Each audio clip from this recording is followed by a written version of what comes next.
Assalomu alaykum. Bugun sizlar bilan xotira mavzusini gaplashamiz. Ya'ni xotirani qanaqa preparat kuchaytirib beradi, diqqatni qanaqa preparat oshirib beradi. Men sizlarga buni hammasini bugun aytaman. Xo'p, hammamizda juda ham ko'p uchraydigan muammo esimdan chiqib qoldi, yodimdan chiqib ketibdi. Nima deya dazmolda o'chirdimmikan, suyitda o'chirdimmikan, eshitib uxladimmikan degan savollar o'zimizga beramiz. Ishga ketayotganimizga, o'qishga ketayotganimizga, maktabga ketayotganimizda hammamizda uchraydi yoki talabalarda ham uchrab turadigan holat.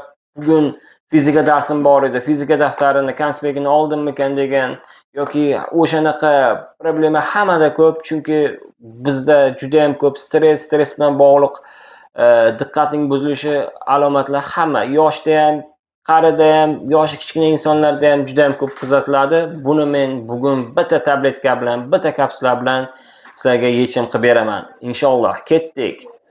Gliaton 400 mg kapsulasi. Sostavida xolin alfa-serat saqlaydi. Bu preparat nima qilib beradi? Bu preparat diqqatimizni yaxshilab beradi. Diqqat yaxshilagandan keyin xotira o'z-o'zidan tiklanadi. Ya'ni bir narsa kitob o'qiyapmizmi, o'sha kitobga diqqatimizni qaratamiz. O'sha diqqatimizni qaratgandan keyin diqqat bilan atrofdagi narsalarga chalg'imasdan o'rganadigan bo'lsak, xotira bo'ladi. Xo'p, gliaton qanday ichiladi? Gliaton kapsulasi ertalab va kun davomida ichish mumkin. Bir tabletkadan 2 mahal. Faqat kechqurun ichmaymiz. Bu tabletka bosh miyamiz shunday ishlatadi-ku, uyqumiz kelmay, o'qigimiz kelib ketaveradi. Shuni hisobiga buni ertalab qabul qilgan ma'qul. Och qoringa, to'q qoringa farq yo'q. Ichaverasizlar. Buni oshqozonga yoki boshqa sistemaga umuman zarari yo'q.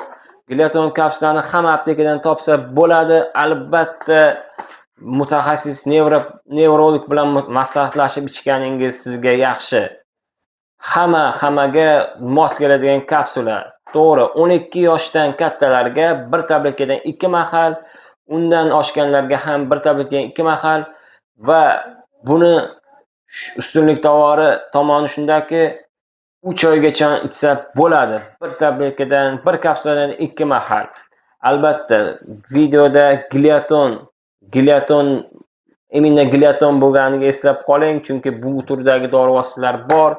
Buni nimaga men aytayapman? Buni narxi bu turdagi dorilardan ko'ra eng arzoni, eng sifatlisi gliaton bo'ladi. Albatta 30 talik bo'ladi. Bitta oladigan bo'lsak, bir mahal ichsak 1 oyga, 2 mahal ichsak 15 kunga yetib beradi. Albatta xotirangizda muammo bo'lsa, albatta birinchi nevropatologga uchrashib yoki nevrolog ko'rikdan o'tib, shu preparatni olsam maylimi, shu preparat haqida ko'rsatsangiz yoki aptekaga borib so'rasangiz ham bu preparatni sizga maslahat beradi. Sog' bo'lasizlar. Video qiziqarli, manfaatli bo'lgan bo'lsa, like, podpiskani bosib ketasizlar va xotirasi bilan qiynalib yurgan do'stlaringizga bu videoni tashlab qo'ying.